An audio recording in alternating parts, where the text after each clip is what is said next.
Welcome to the Earth is Ghetto podcast. I just want to go ahead and acknowledge we've been consistent. We have. Y'all should be proud of us. You really should. No, you should be proud of me. Aaron's always consistent. You will go on Aaron's TikTok, okay? And thank you. You will go on Aaron's TikTok. They be doing these vlogs. They're doing all these different things. And girl, I post like once a month. Why do I only have 5,000 followers? Like, I wonder why. I wonder what's happening. Because you don't post, bitch. But I do try to stay consistent with this show. All right? So I'll work on the other things. We will get there. Now, let's go directly into the mental health check-in. I will start with you, Aaron. Go ahead. Let us know how you're feeling.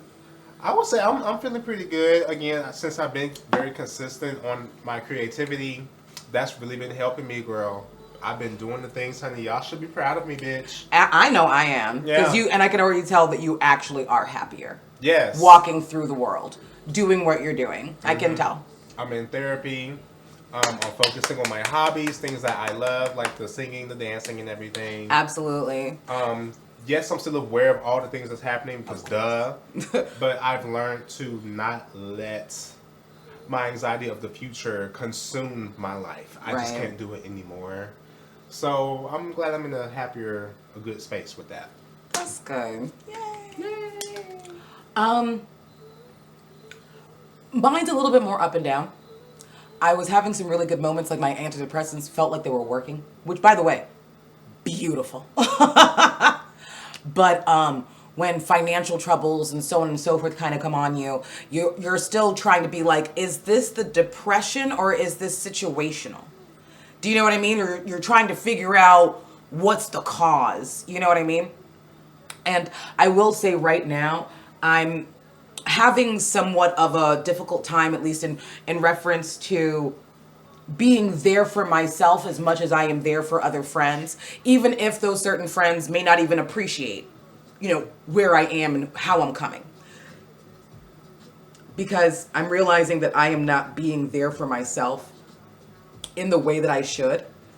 Because the only way that you can be there for other people is if you're there for yourself. You can't love other people unless you are here to actually have some semblance, a foundation of love for yourself. I didn't say supreme love for yourself, but you got to at least have a basis, at least a foundation for it.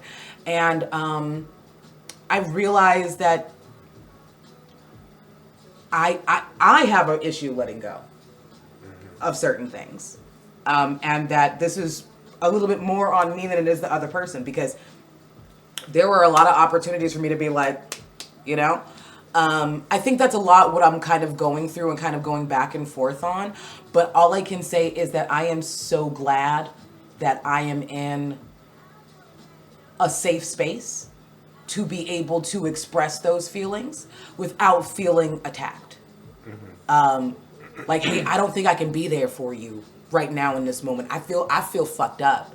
And thankfully the people in my closest vicinity are going to be like, that's all good. I can barely be there for me. You're good to go. There's no blame. I'm not here to guilt trip you or make it sound like you're not being a good enough friend. You know what I'm saying? Yeah. So I feel like I'm just getting kind of better with that. I think I'm trying to be a little bit more kind to myself. I think that's what I'm trying to say. That's important. Because it's hard. It's hard to be kind to me for some reason. I don't know why, but it is. It is. All right. Well, moving on. Going on to the next thing. So let us get directly into, I guess, this great segue. The unemployment rate that we currently have going on in the States is insane. I'll be honest with you. I'll go on Indeed, sometimes in somewhat of a rural area, and all they have for you to apply to is ICE. Yep. That's not a mistake. That's by design. They want to make it so you're either going to be in those detention centers or helping run those detention centers. Yeah. And it's going to be one or the other. And I just want to tell people, like, let me tell you something. If you cook food, sell it on Facebook. Make a little group. Find a group for where you are. Because I'm here to try and help. Because these are things that I'm about to start doing. Because I can't just sit here and make no money. The one thing I know how to do is cook. And let me tell you something, bitch. Let me tell you hoe something. Sydney's cooking is to die for. Stop playing with my girl and her cooking. Because I tell her all the time, I would buy this. What are you doing? So, yes. So, I'm going to be making some food and figuring out how I can get it to people. Like, making, you know what I mean? Because I need everybody, get a fucking notebook. You need to write down what you're good at. Do you twist your own hair? You could probably twist somebody else's. Oh, I don't think I could twist somebody's hair. Bitch, try. Find somebody who, no, for real. No, find somebody and who, by the way, in fact, go up to a scraggly ass nigga in Walmart and be like, hey, I'll do your hair for $40. And I know that's super low. I understand where you're coming from. But once that is done and it looks good, that person will be like, hey, listen, that $40 price was just for you, bitch. Mm-hmm. Everybody else is $80. Oh my God, I got a discount. Yes, you did. No, I don't like that. I'm being so fucking for real. Offer your neighbors a service to make dinner for them and get active in that side of your community. Absolutely. Absolutely. Thank you, Jay. It's so cool. But seriously, that's really where I'm at right now. You know? And I think that it is one of those things that we really have to get to a space where we are being super creative with what we are doing next to make money, because they are about to make this so fucking hard. They do not want, let me say something. There's a reason why they are criminalizing homelessness. Even right now as we speak, I am trying to go ahead and get the last $200 and something so I can pay my rent. Because when I say these white people are waiting to evict a bitch, they can't wait.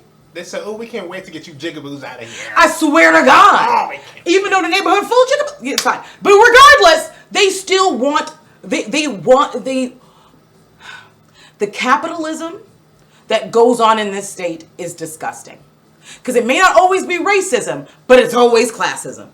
It's never not classism in this goddamn state. And that's just period. So we have to really start doing things that are going to keep us off the streets. The live is being flagged for hate speech and... Of course. Your live is flagged for hate speech and hateful behavior. In other words, you're speaking too much community shit, and we don't like that. What? You trying to tell the people to come have together. I said? You talking about like community shit and like coming together and like growing your own food and like mutual aid, and we don't like that. So we don't play it. Bro, I was literally about to say at this point, I am about to go get some chicken, go get some chicken eggs and one of them little heating lamps, and I'm about to go build myself a chicken coop, so I ain't got to pay for eggs no more. You think a nigga? Listen, I used to live on a farm, bitch. I used to, bitch. You heard her. I used to milk goats, gather eggs, and fight roosters. The rooster's name was Rogelio. Me and that nigga would fight every goddamn morning. I had a stick. That nigga dodged it. I was scared because I didn't know roosters could dodge like that. But I'm letting you know right now, I fought every day. Fought every motherfucking day.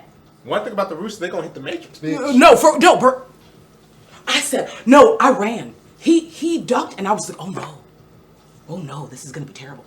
But no, I'm letting you know right now, there are so many ways to skin this fucking cat. Sorry, Mila.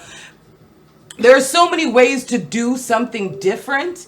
Like at this point, I will ask if I can mow their lawn. What do you need done that I can help you with? There is a woman who lives next door who just had a baby. I'm about to go offer to babysit. Period. Hey, newborn. Like, I'm dead ass. We have to do whatever we can to stay off the streets because the point is for them to put us in jail. The reason why I want to talk about this is because there's a lot of people who are dealing with a lack of employment. I'm not the only person who is going to be going on 2 years and 3 months of not working. I am not the only one. Isn't that crazy? That's fucking crazy. And the thing, and you still have fucking people who are programmed and bootlicking to will say, oh, well, you just need to find you a side gig. You need to hustle more. Do this, do that. Do you know how many people could be in Aaron's ear and be like, why are you paying this X amount for whatever money? Isn't there this old bitch living in the house with you? Why ain't they paying more money? What the fuck? And when I say Aaron would really have to turn around and be like, that's not how this goes. Mind you, we shouldn't be working to live. Mind you, we shouldn't be paying for things that we need to survive as human beings, like water, food, healthcare, education. We and a domicile to live underneath. For some reason, you guys don't believe in subsidized housing. For some reason, you don't believe that housing is a right. Housing is a right. Housing is an actual right. Just like healthcare should be a right. I shouldn't just die on...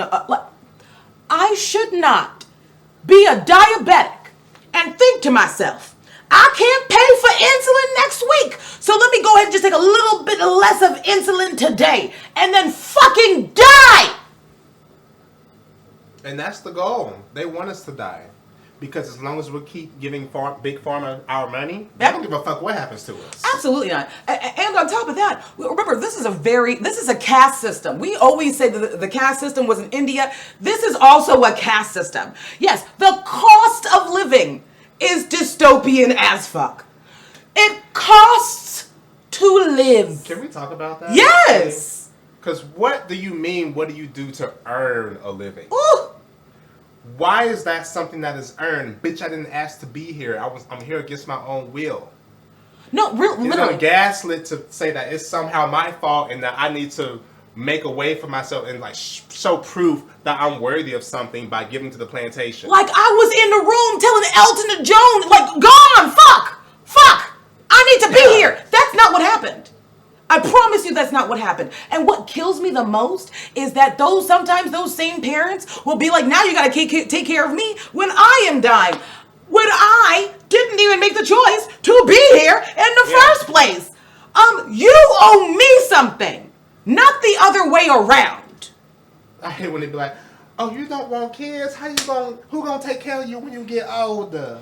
Oh my God, where you're like, bitch, wait. I am not hospice, bitch. I didn't ask to be here, and that's on you, ho. No, you're not supposed to be hospice.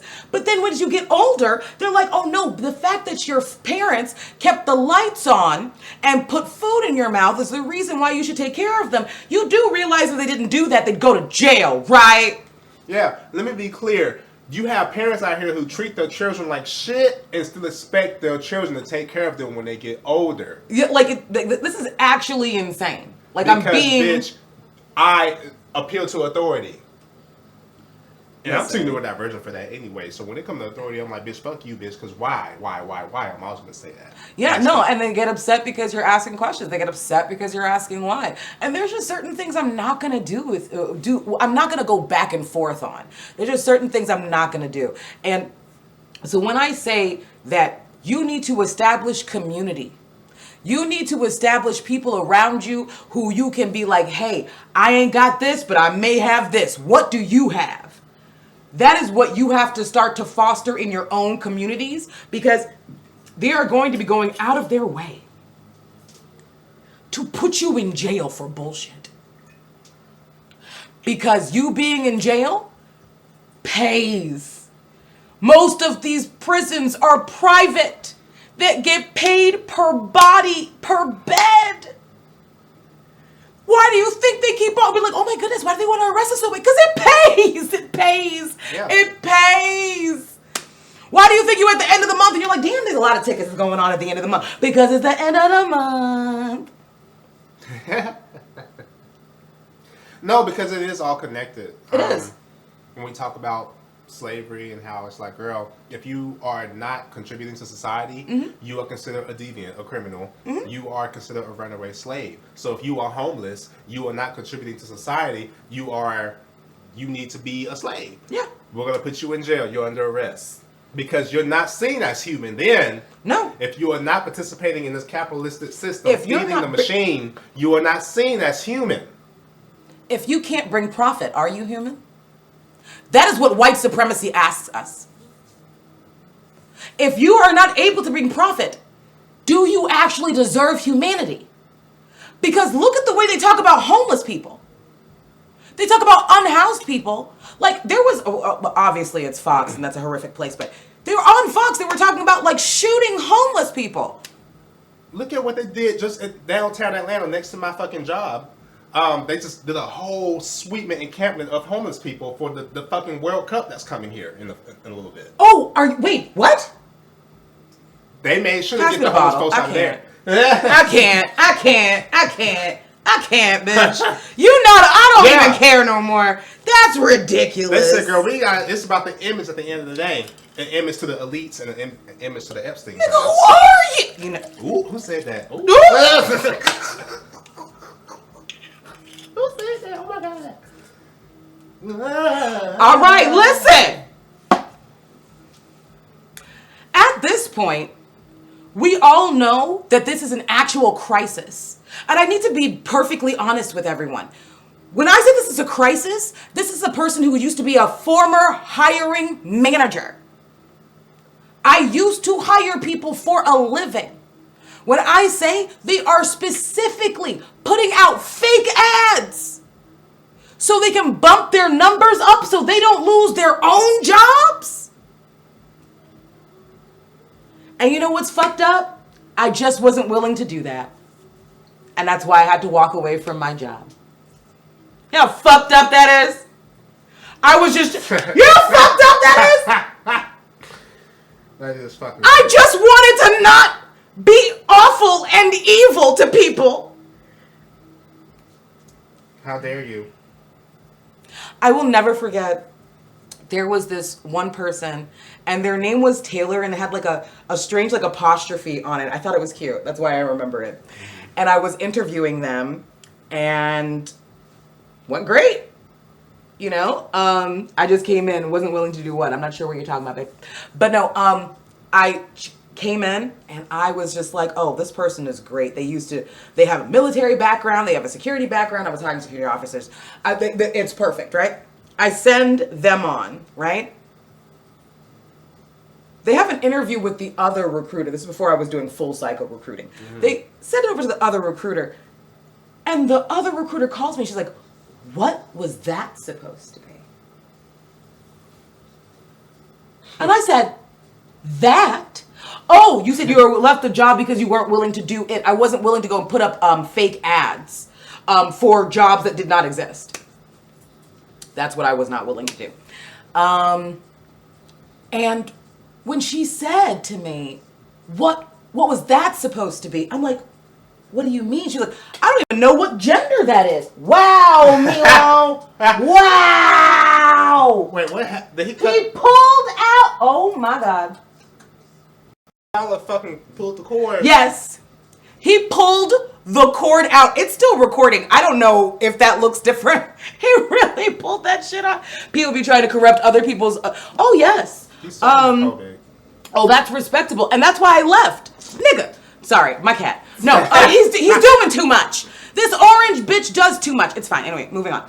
I wasn't willing to go ahead and I know, right? Sit your ass down. No, I wasn't willing to go ahead and put up to boost up my numbers, quote unquote, just so I could keep it. I'm like, no, I'm not doing that. Other people were saying, oh my God, just do it because you're going to keep your job and so on and so on. And there was a woman who would literally throw me under the bus in every meeting.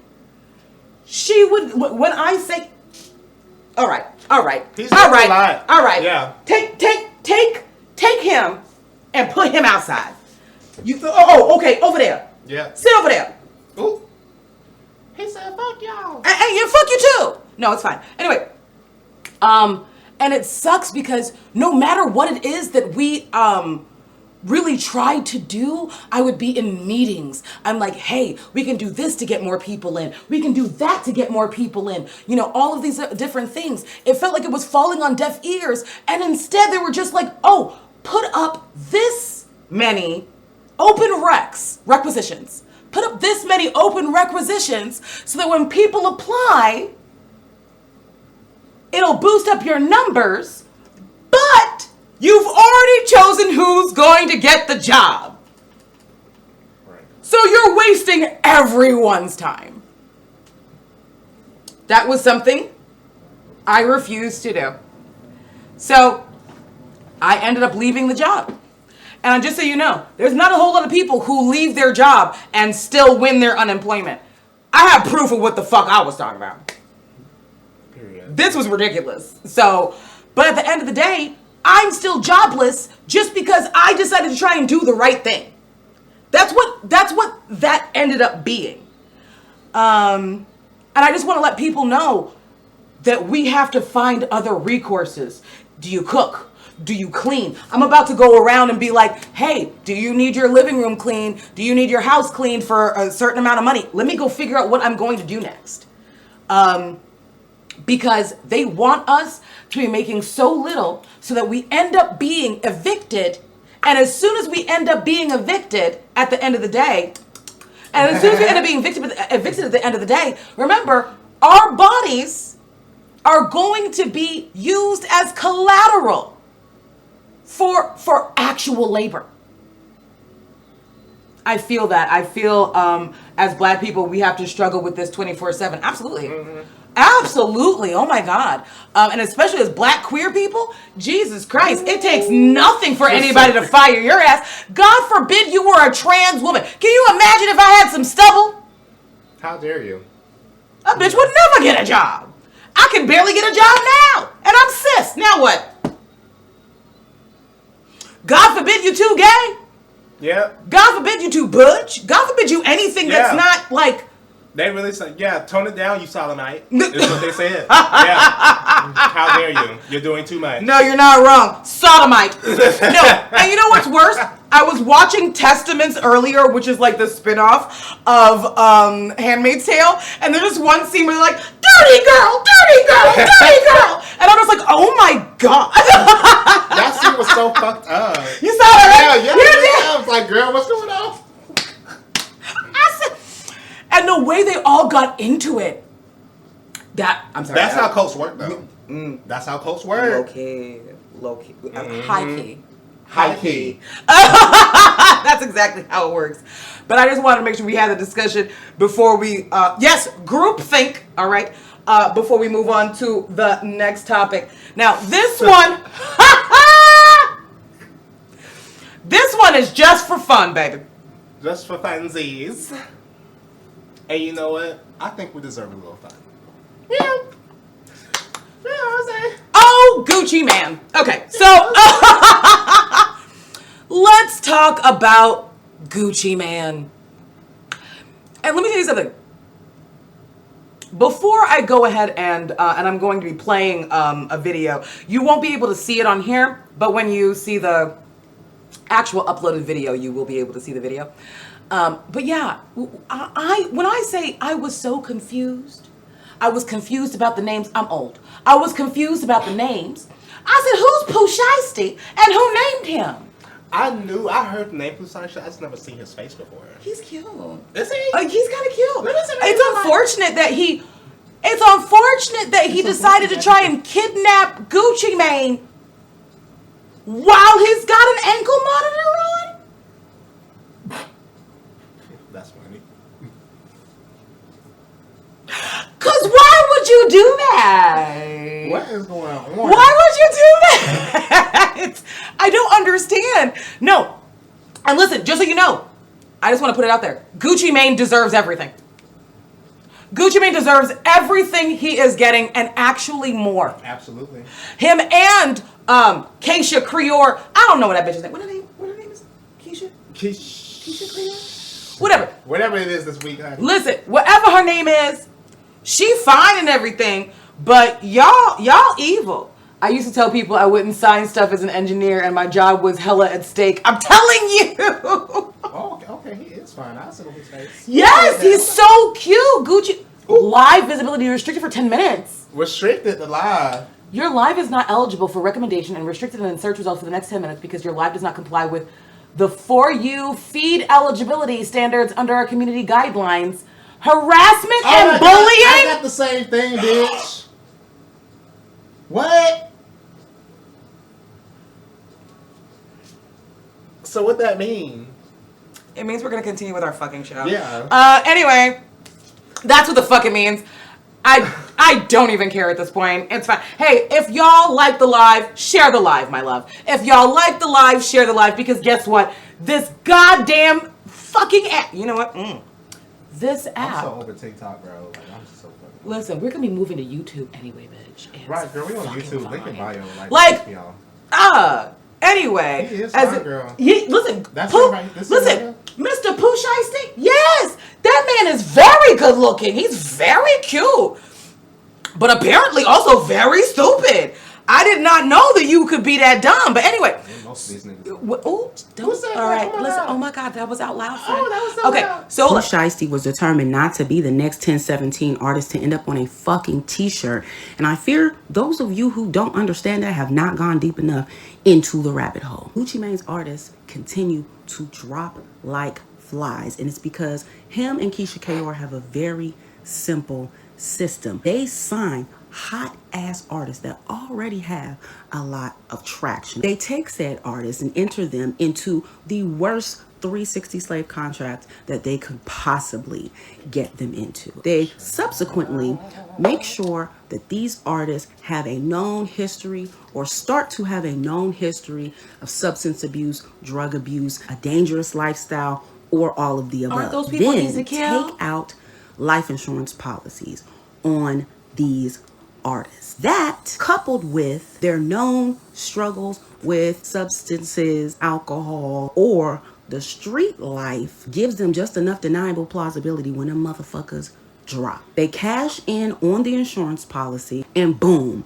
now you have another income. You can also make money off the backs of the folks that die because now they solidified a legacy. Their music has gained the ears of the people. They're going to buy music posthumously. It's a very similar formula that P. Diddy has used and many, many other record label execs. We know in the United States. No, because you saw what Diddy did. Corporations. You saw what Diddy did. Lots of employers will take out insurance. Went ahead and had that nigga paying for his own goddamn funeral out of his fucking estate. Yeah. These regular businesses and corporations do not have the added benefit of their employees already being a part of questionable lifestyles, dangerous and high risk lifestyles. Gucci Mane and Keisha Kaur know this, and they capitalize off this every time. If you haven't. So what I'm going to say is, I want you to know, finding people who will go ahead and take shady life insurance policies out on someone who doesn't know better is not something that Gucci Mane came up with. Let's make that very clear. First off, the first time I ever heard of this was when Walmart did it. Everybody should go watch the movie Capitalism, a Love Story by Michael Moore. In it, you will find out that there are airlines and a lot of big companies like Walmart who will actually take an insurance policy out on your life.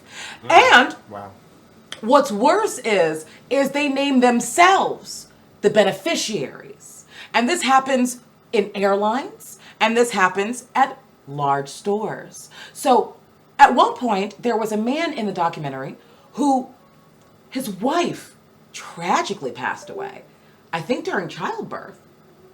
And then they accidentally sent him the letter of the payout for her life.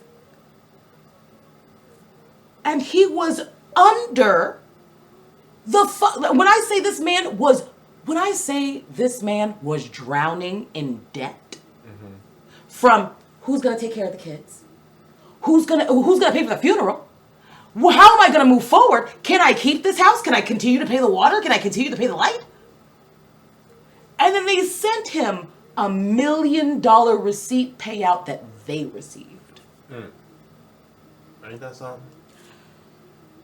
So when I hear about Gucci Mane and Keisha Kaur, listen, Pooh Shiesty's an idiot. He's a pretty idiot, right? Because why would you kidnap a nigger with your fucking... Bro, they know where you are. It's fine. However, they deserve everything that they get. Because this is an example of a black overseer. This is the example of a person who wants actual slaves.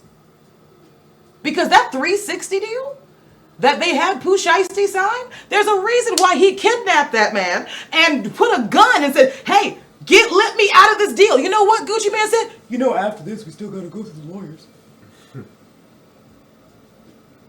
By the way, Gucci Man, you talk like a man who's never gonna die.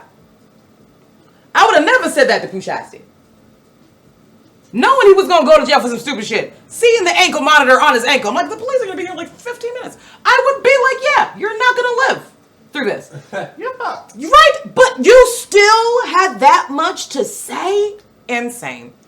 Now, the next video, let me go ahead and also play. If I send you this, just know the contract is null and void. You understand what I'm saying? Now, before we get into the details, Pooh Shiesty, you had them boys out there committing multiple felonies, then going home on a Greyhound bus after staying down to the Comfort Inn. My God, all today. All right, let's take it from the top. The Pooh Shiesty paperwork just dropped, and y'all, maybe it's not that bad. Maybe he had nothing to do with the situation. In reality, it was absolutely that bad. Pooh Shiesty had everything to do with the situation. Buddy was overly involved. Right off the bat, first page, I'm aggravated. Why are all these people listed on here with you, Pooh Shiesty? Why would you commit a crime with the studio audience? I understand wanting to have your partners with you, but unfortunately, once you get too many people involved, the chances of one of these people doing something stupid like posting stolen items on social media is 110% with a 10% margin of error. Someone is going to get you caught up. Don't commit crimes with a merry gang of bandits. Now to the allegations. So Pooh Shiesty is signed to Gucci Mane's label 1017, and he wants out of the contract. And honestly, I'm sure the contract is probably worse than the ones that Diddy had them signing back on Bad Boys back in the day. I'm talking about once you sign, you're not getting out lifetime membership. I believe that. We know how these contracts go and how these artists are treated. So Pooh Shiesty, realizing the contract terms and conditions are no longer working for him, contacts Gucci and the execs and says, let's talk. Love that. So Pooh Shiesty and his people get to the studio. Gucci and his people get to the studio, but immediately there was a red flag. Pooh Shiesty gets a call from his case manager. Now, why does Pooh Shiesty have a case manager? Because he's currently on house arrest for a gun charge. His caseworker knows where Pooh Shiesty is because Pooh Shiesty has on an ankle monitor. And the purpose of the monitor is, well, to make sure you are at your house under arrest. All I can do is take my shit to be in the studio. Mr. Shiesty then says he understands and he hangs up the phone. Now, mind you, Gucci is sitting there listening to all of this. So Gucci is probably thinking, this man is on house arrest, wearing an ankle monitor, being actively tracked. Surely he's not about to do anything silly like robbing me. Boy, was Mr. Gucci in for a surprise. But nevertheless, Mr. Gucci says, you know what? You have no idea how much you thought wrong. We can reschedule the studio session, but Mr. Shiesty, adamant to engage and advocate for himself, says, no, let's talk right now really quickly. So they go into a private room. Mr. Shiesty, Mr. Shiesty's father, and another compadre by the name of Big His 30, daddy was there? to the room, and Mr. Shiesty begins to have a conversation with Mr. Gucci about the contract. Yeah. This should not come as a surprise. It sounds like this conversation has been had before, and Mr. Shiesty was unhappy with the terms of said contract. But Mr. Gucci declines to let Mr. Shiesty out of the contract. Next, the feds claim an argument escalates, and somehow a Draco is allegedly pulled. Now pause. For those of you unfamiliar with a Draco, just know that it is not typically what you bring to a negotiation, but it does tend to get the job done. All right. So, as the Draco is allegedly pointed in Gucci's general direction, I'm not going to do this with you again by Mr. Shiesty. Of course, nicely She was one of my please sign the favorites. contract. And at this point, Mr. Gucci is like, you know what? I've been doing some thinking. I would actually love to let you out of this contract. Where's the pen? And Mr. Gucci signs. Now, while all of this is happening, Big 30 allegedly pulls out his phone and starts recording. Now, I guess in Big 30's mind, this was going to be proof that Gucci signed the contract voluntarily, but what it actually is evidence of you being at the scene of the crime. Oh, and I would like to do a quick point of clarification here and say that forcing someone to sign a contract at gunpoint is not enforceable. That contract is getting thrown out of court immediately. So all of this and Mr. Shiesty is still in the contract with Mr. Gucci. I genuinely hate to see it. Allegedly next, after Mr. Gucci signs the contract, Mr. Shiesty says, actually also, I need that. And then Mr. Shiesty or one of his esteemed associates takes Gucci's wedding ring and other valuables that he may have had on him. And Mr. Shiesty and his crew allegedly rob everyone in Mr. Gucci's crew. So now they've gone from contract negotiation to group robbery. All right. We don't have to listen to the whole thing. This was just an example of how, unfortunately dumb, as she says, Mr. Shiesty was. His last name is Shiesty. I didn't really expect, a moral guy, right? But I was hoping that he would be off of house arrest before he decided to kidnap somebody. That's okay. That's all right. Right, hey, do your thing. What I will say is, how many other people are signed to Gucci Mane who are still alive? Because apparently he's left quite a few bodies in his wake. How many people are currently signed to Gucci Mane who feel safe? That's the only question I have if I'm going to keep it a buck. Yeah. That's the truth. But anyway, next case, right? Because I wanted to make sure we went through all of that. Oh! And this also goes back to talking about the industry again. Yep. Like a lot of these men, these rappers, Rick Ross, for example, said, hey, if I have a female under my label, I would have to sleep with them. If you're going to work under me, that's just the policy. Have to. Yeah. Have to. Yeah. And things like this is unfortunately so normalized in the music industry, which is why we still have people coming out and defending Diddy or saying don't punch down on him and dumb shit like that. Because it's so normalized, they can't even say the word abuse. That's how crazy it is. It's so normal. Shit like this is normal as fuck. It's like a Tuesday morning. It really means nothing, unfortunately. Now, for our next video, just so you know, the FBI and the White House wants us dead. Let's talk about it. Let's chat. Right? Oh, so this is bad. The government is now expanding what counts as domestic terrorism. And it's not just about your actions anymore, it's about what you believe. And now, the FBI is proactively hunting Americans that don't align with this current administration's beliefs. Hi everyone, if you're new, welcome. If you're not new, you know what fucking time it is, bitch. Time for the Daily Scream! Trump's new budget includes a new FBI center that will proactively identify domestic terrorists. And you know what? Cool. Love that. That seems normal, right? That is until you see what qualifies you as a domestic terrorist. Because as of right now, these are the qualifications. If you're anti-capitalism, anti-Christianity, anti-American, extremist beliefs on race, gender, immigration, hostility towards those who hold traditional American views on religion, hostility towards those who hold traditional views on morality, hostility towards traditional family values. And when they say hostility towards traditional family values, we don't have to play dumb. They're referring to the nuclear family, like a straight married couple with kids, which means anything outside of that is now deemed as suspicious. So the FBI is now hunting Americans, which is absolutely fucking terrifying. Mind you, you haven't done anything wrong. Like, you don't have to physically do something. They're coming after you if they think your beliefs are concerning. Everything they've described as domestic terrorism is essentially an attack on any individual who believes in inclusivity. Oh, and the main place they're looking for domestic terrorists? Social media. There's now a 300% increase in investigations, expanded watch lists,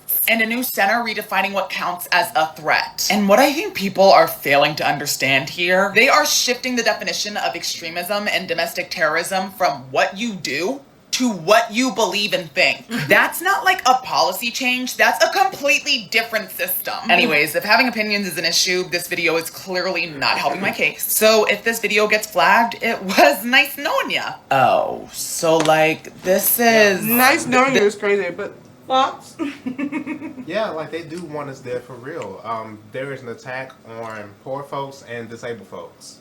Like, they want us dead. If you are not in the elitist Epstein class, they do not give a fuck about you, which is why I'm still mind blown as to why people are still defending rich people and in any capacity. In any capacity. Y'all need to decenter money. Until you do that, say we will that never again. be free. You need to decenter money until you do that. Quote unquote money, right? Because that shit comes from the ground as well. You're paying for shit that comes from the ground using shit that comes from the ground. So until you decenter money, quote unquote, must become unnecessary for anything to change. Until us as a population realizes that we are bigger than the government. Until we realize the numbers are on our side, we will continue to be exploited, neglected, and oppressed. There's nothing that we can do about that, especially since most of us are too afraid to act. Most of us are too afraid to not go to work. Most of us are too afraid to strike. Most of us are too afraid to go ahead and reach out to our neighbors who might be late on bills and be like, just because you're late on bills, it doesn't mean that you don't deserve water. It doesn't mean you don't deserve light. It doesn't mean you don't deserve housing.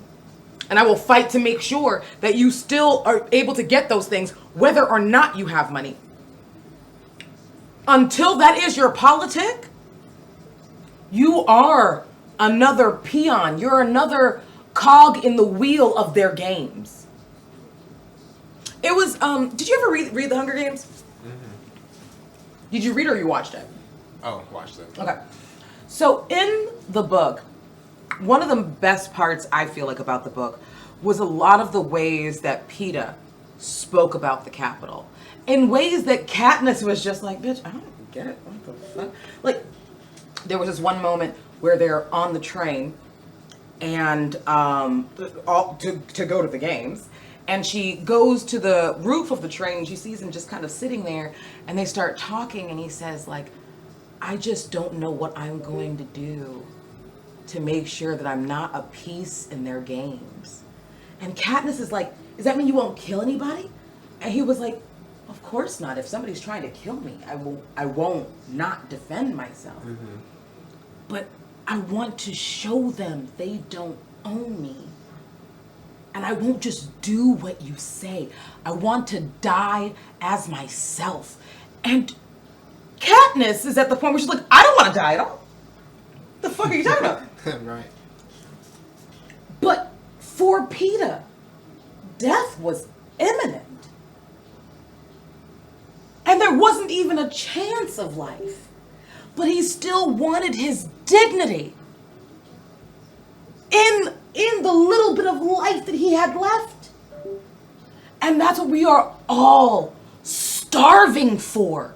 To not be a piece in their fucking games. I don't want to be forced to be who you are. I don't want to be forced to be like, oh, I've got to be as heartless and as fucked up as you are. Mm-hmm. Because that's what life is, right? That's what we have to do. That's what we have to do to move forward. Yep. And PETA was like, no, I can't. I won't.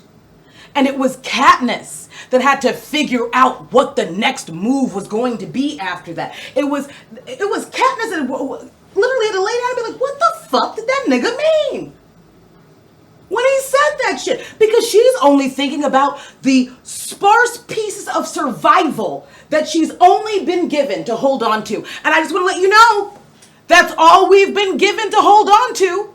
Is our tesserae, is our little bit of oil and our little bit of grain that we can go ahead to feed our children. That's what it is.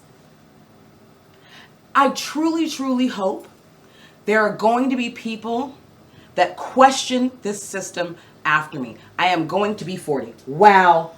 Did he do wow. it again? Yes, he did. Wow. Anyway, moving on. I really, truly hope that there are going to be people that come after me who need to have a sense of curiosity that cannot be quelled. You need to have a sense of self that cannot ever be diminished in order to go through this life. And that's the truth. Yeah. So I pray that you make your children strong. I pray that you make your friends strong for what they're about to go through, because what this is, What's about to happen next? When I say the FBI is coming for you, this isn't a joke, and most of us don't have the money to leave. How long have we been talking about this channel? Just to get the fuck out of here. We don't have the money to go. We don't. Prep and organize, that's all I can say. And protect where you are. And also be very aware of who you're fucking around. And the reason why I say that is because anybody could be the ops. Do you see how many black and brown people who have gone to work for ICE over a sign-on bonus? Let me tell you something. There's a lot of hoe in these niggas' blood. Ain't no hoe in my blood. There's a lot of hoe in these niggas. I'm dead ass. I'm dead ass. Cause how the fuck? There's a lot of hoe. There's a lot of hoe in these niggas' bloods. It's the truth. Ain't no hoe in my blood. I'm not about to go ahead and just go work for some people just so I can get some money. No, nigga, I swear to God, me will go skid out and sell pussy before I work for ICE. Oh my God, that was funny. There's a lot of hoe in these niggas. I'm dead ass. I'm dead ass though. I'm not gonna do this. Like, and I feel sorry for the people who feel like they're on shaky ground and don't know what to do. I know exactly what to do. And you're jealous. And you're jealous because I always know what side I'm supposed to be on. You're trying to figure out what side you're supposed to be on because you're trying to figure out how to be on a good side and also win. That's not where I'm at. Winning is only if I'm on the side of the oppressed and we all win. Otherwise, it doesn't fucking work. All right. What the fuck is he doing out there? What isn't that orange goddamn cat doing? It's fine. It's like the TV. I swear to God, it's just he's such a dickhead. Anyway, it's fine. So next case. So Trump and Iran update. Let's listen. Let's listen to what's happening currently. It's crazy. It's crazy. That orange bunion. Yo, I swear to God, Mango Mussolini is doing a lot. Mango Mussolini. He is. Go on, girl. You got it. Donald Trump just caved, backing down from his fake deadline, averting for now what the president described this morning as an attack on Iran that would lead to the death of a, quote, whole civilization. Moments ago, the president posted, quote, I agree to suspend the bombing and attack of Iran for a period of 2 weeks. The suspension is contingent on Iran reopening the Strait of Hormuz. Now, Trump says he backed down based on talks with Pakistan, which is serving as an intermediary. He added, quote, we received a 10-point proposal from Iran and believe it is a workable basis on which to negotiate. Donald Trump just... So, first and foremost, we knew you were a bitch already. It's fine. We knew you were a bitch already. That's not the problem. But let's listen to a little bit more. Because why not? Come on, computer, you got it. Come on, blessed be. No, blessed be the fruit. Iran is declaring victory, and many people are wondering why. Maybe it's because the guy in the White House says that the U.S. received a 10-point plan from Iran and thinks it's a workable basis to negotiate. Let's get into what this 10-point plan actually says. So Iran's 10-point peace plan. Number 1, a guarantee that Iran will not be attacked again. Number 2, permanent end to the war, not just a ceasefire. Number 3, an end to Israeli strikes in Lebanon. Number 4, lifting of all U.S. sanctions on Iran. Number 5, into all regional fighting against Iranian allies. Number 6, Iran will reopen the Strait of Hormuz. Number 7, Iran would impose a $2 million fee per ship transiting Hormuz. Number 8, Iran would split these fees with Oman. Number 9, Iran would establish rules for safe passage through Hormuz. Number 10, Iran would use Hormuz fees for reconstruction instead of reparations. Now, the guy in the White House said, quote, almost all the various points of past contention have been agreed to between the U.S. and Iran, but a 2-week period will allow the agreement to be finalized and consummated, end quote. Now, after seeing Iran's 10-point plan and realizing that there will be a 2-week ceasefire, what do y'all think? Okay. Mind you, they literally violated that ceasefire agreement today. You took the words right out of my mouth. 12 hours later. On some SpongeBob shit. 12 hours later. You know, for real, like, what? So, well, you know what? Talk to me. How do you feel about the fact that he was going to do it, didn't do it, and then still did it? I think he's doing this to manipulate the markets, but also, because, girl, let's be honest. You're not wrong. You know, market manipulation, but also let's not pretend like a greater Israel was not in the books for the longest time. Why would we believe that Israel, especially, but America is Israel and Israel America at this point? Mm-hmm. Why would we believe? We tipsy, girl. It's okay. No, but why would we believe? Why would we believe that a ceasefire would be a thing from them? They are a settler colony, and settler colonies could not survive without what they are doing now. But you know why Aaron was saying that? It's because Israel and the U.S. are basically the same entity. Do you realize that Israel has broken every ceasefire they've ever had? Did you think the U.S. was going to keep it up? Did you?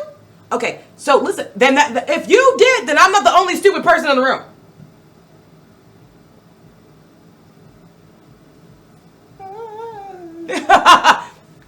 And I'm just, and that's just the truth. And I really feel like, especially right now, I can honestly say that there are a lot of people who are trying to figure out what to do next.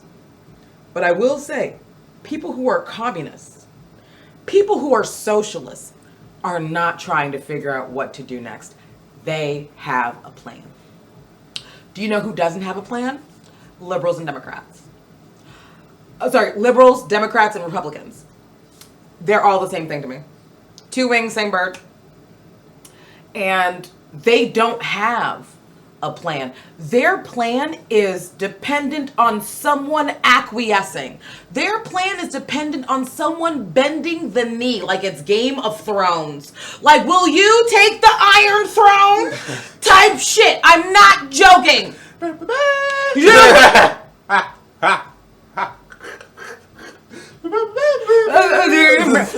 You know what? Let me not, because I don't even know if I got a tune right now. But yes! But you know what I'm saying? No, that's regular. It was almost like, you know how everybody was so upset with the end of Game of Thrones? Because Cersei was such a fucking cunt. How did you die with just a building falling on you? Fuck you, bitch. I want you flayed for the millions. Because can we talk about it, though? Like, Cersei really was a cunt stain for real. Oh! Cersei, let me tell you something. She was really a fucking twat. The only episode I can say I really enjoyed of Game of Thrones was when Cersei had to go ahead and do the walk of shame. Mm-hmm. And people were throwing... Shame!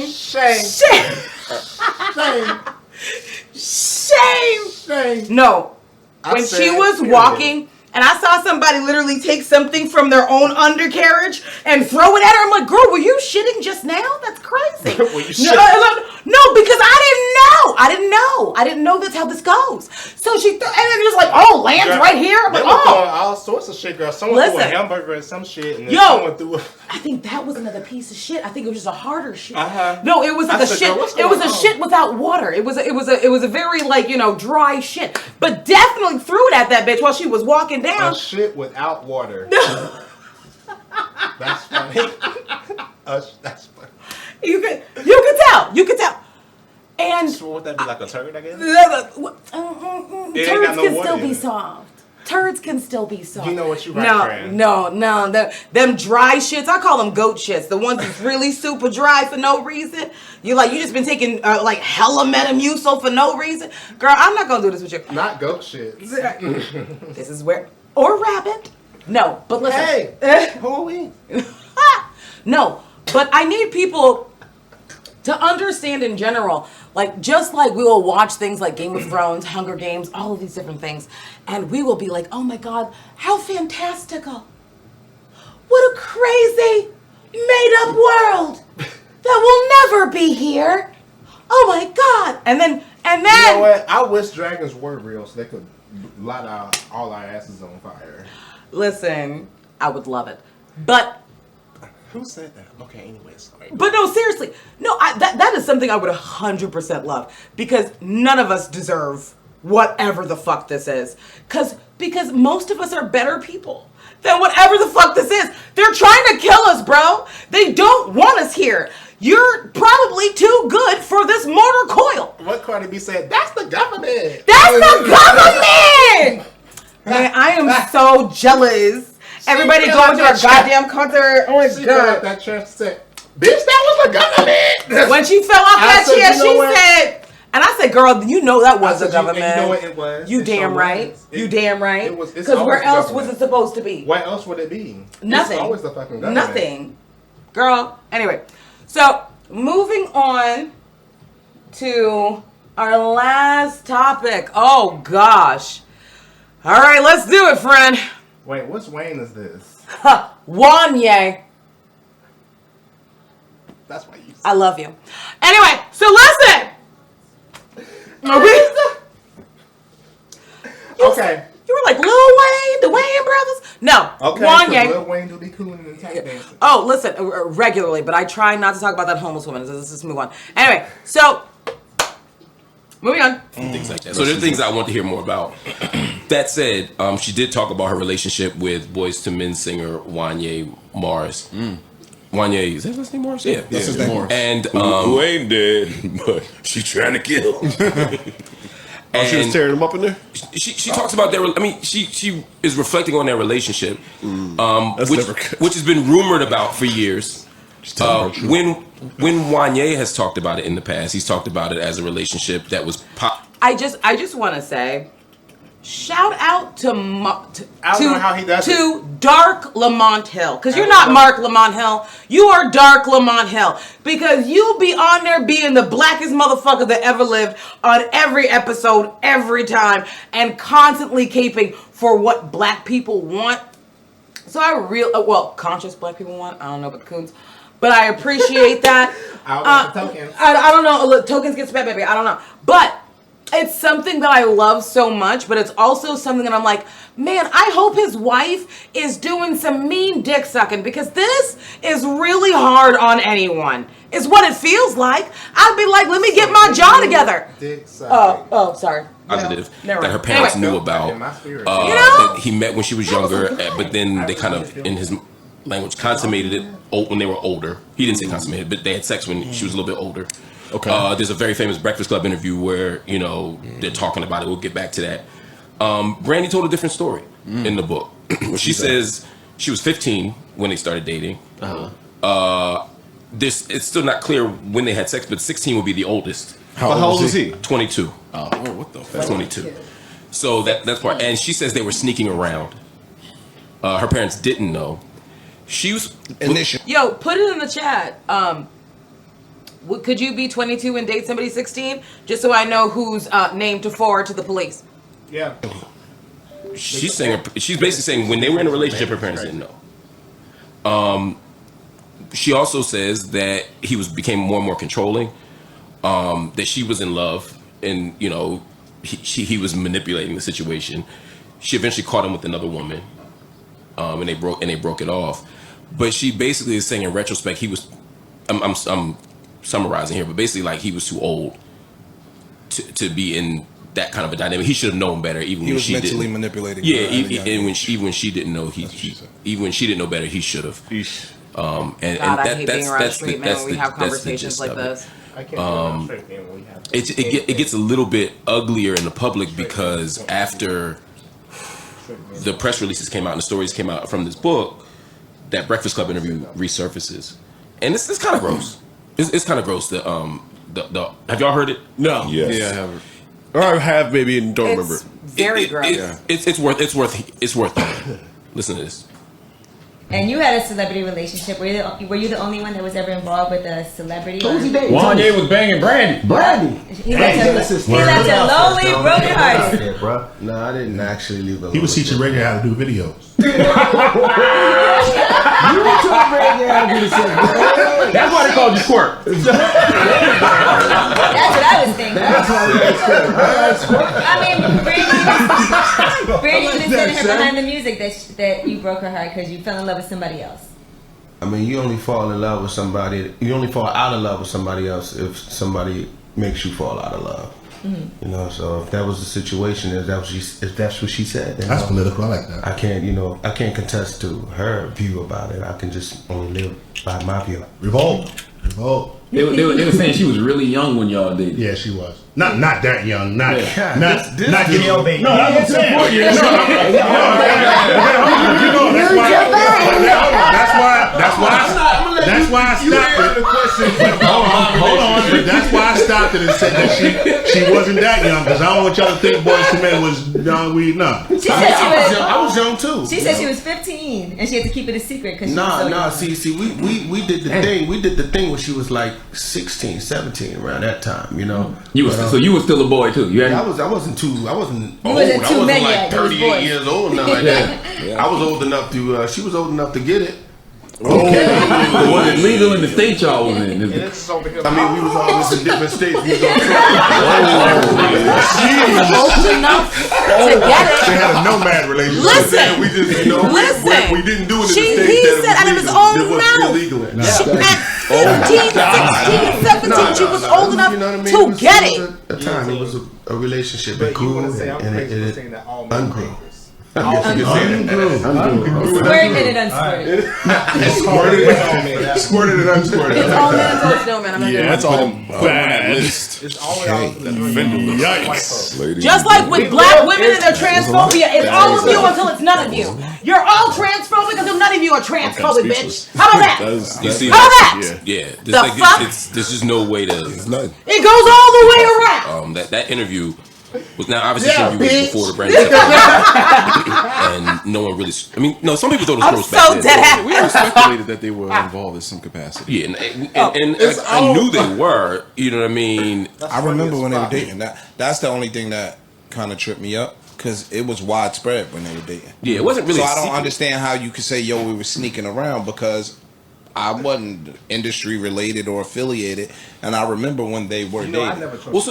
So they did when Broken Heart came out. The Soul Power remix came out a little bit later, and that's when Wanye was on it. And some people back then, if you did a duet with somebody, people assumed you did. So I think there was a way almost you could hide in plain sight. No, they were dating. They used to be outside together and shit like that. I mean, it still don't remotely exonerate him for what he did, but I get what you're saying. Yeah. I mean, that's one of the pushbacks. This is the issue I have. Jesus Christ, Ish is a light-skinned black man who has a white wife. It's not like I'm saying, oh, girl, here we go. They will move your access, your live access. Whoa! And look what I got just now, right now. I got a violation too, girl. Your live access across all channels, including multi-guest, will be restored April 11th. Fuck TikTok, bro. Like harassment. I've been saying TikTok and bullying. Wait. TikTok is homophobic. Wait, they saying it's this part. Wait, what? What are you talking? Because we ain't even say nothing for real, and y'all tripping. Bitch. It's all live, friend. It's all live. I'm still trying to. We ain't even say nothing for real. Wow. I'm actually like. Meanwhile, TikTok, you let all these white folks say the N-word every fucking day. Bro, and I'm even seeing here. People go ahead and talk about decolonizing our minds, and now it's an issue. Listen, I've seen splooge on TikTok. Like, that's terrible. Girl, all right, you know what? It's fine. Harassment and bullying. That is their reason. That's why I'm anti. Hate speech is what their reason was. Hate speech is crazy. Meanwhile, you have lacrosse white motherfuckers on here that play lacrosse every fucking week. Doing Nazi salutes on TikTok live. But we talk about white supremacy. It's an issue. It's okay. I can't stand TikTok, bro. I fucking hate it. Not but here I am because bitch, this is all I got, and and you hoes would have to deal. I'm going to continue the appeal. The notice is unclear because I don't know what the fuck is going on. And we will just continue. Sorry, my 130 viewers. Do you know someone at work 4 days ago said you don't look bipolar or act bipolar? Do you know someone told me that, bitch? What does bipolar look like? Because folks think that, because since I am lucky enough to have a lot of self-control with my diagnosis and know how to handle it and manage it, folks be like, oh, I don't believe you because you're conventionally attractive and bitch, you don't look it. You don't act like it. That's insane. I'm sorry. That's 100% insane. How often, there was a video I meant to send you about how neurodivergent people, especially if you're conventionally attractive like we are, people don't believe that we are neurodivergent. Yeah, no, they'll be like, you can't be autistic. You can't be because this is what autism because looks like. I find you attractive. Very strange. It's like, oh, you can't be autistic because you're supposed to look this way. But what I will go ahead and say, like, especially when it comes to whether it's Wanye, whether it's Diddy, whether it's whoever, I really am so upset with the way that black and brown people have reacted to Brandy coming out and saying, basically, this man groomed me. It's very unfortunate and sad. Because why aren't we looking at Sonia? Why aren't we talking about her parents? Why do we expect Brandy at 15, 16 years old to be the adult in the situation? Please tell me. Because when I was 16, I was a goddamn fool. I actually didn't start to grow smarts until at least after 23. It's like we train or expect black women to. How can I say this? We like to adultify black women more at a faster rate as opposed to black men. Oh, boys should be boys. That's but the only, you know what? I actually disagree with that. I think they've already adultified black men. Mm-hmm. You're a black man. You could be little. I've seen police officers go ahead and put the cuffs on a 4-year-old, him peeing on top of their car because he's so fucking scared. Y'all are inherently adultified. Black children are automatically adultified. Mm-hmm. Black kids are automatically adultified as fuck. And then a 4-year-old girl, 5-year-old girl. Oh, look how fast she is. Look what she's wearing. She's 5. She doesn't even know what her nunu is. What the fuck are we talking about? Are you being for real? No, you don't know what even your nunu is. What the fuck are we talking about? You don't know what your hoo-ha is. You know what I'm saying? Your chocha? Your good up. You listen to the good up. You don't know what any of those things are. So what the fuck are we talking about? You're entertaining this. You want some good up? No, I don't know what you're saying. I'm a child. Anyway. Girl. So we adultify these children and then we get upset with them when they don't meet our expectations of being an adult. Especially if that black child is neurodivergent. Oh, they are not. They are constantly misunderstood, and they are not. Oftentimes, are not allowed to be children until my age right now. I am still unpacking a lot of trauma. I thought I got rid of it all. I didn't. Mm-hmm. Because that's how deep that shit goes. It's true. And I also think that when you have gone through something like that, you are constantly trying to find your childhood outside of that place. Yes. Which is why you will love anime. You'll like dressing up. You'll like cosplay. You'll like all of these things that seem kind of like inherently like little kid stuff. But it's because you never got the chance.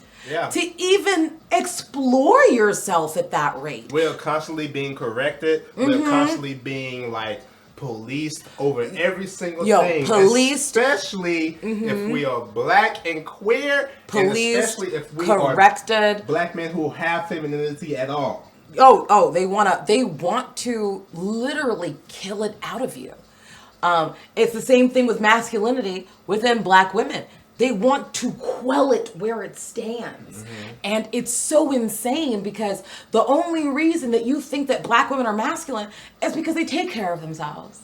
And the only reason that you think black men are feminine is because they decide to look inward and have some introspection, something we're never allowed to do walking through the world in this patriarchy. So you're seeing people start to heal themselves and you demonize them for it. This is why we say homophobia hurts everyone. Because the patriarchy hurts everyone. White supremacy hurts everyone. It's not just an us thing. You just don't know you're fucked up. I'm sorry that I know already. Okay? But anyway, I just want to go ahead and say thank you all for an amazing, amazing show. I think we did great this evening. We have continued to be consistent. Macarena, right? So I just want to make sure to say to all of you, thank you so much for continuing to listen to our podcast. Thank you so much for continuing to support us. And thank you so much for in the future, because I know that you will flock to our YouTube. You will make sure that Aaron and I are set up for success in reference to being able to build community with more black queer people. So for that, I thank you. And remember always that being queer is African. And we will see you in the next one. Bye. Peace.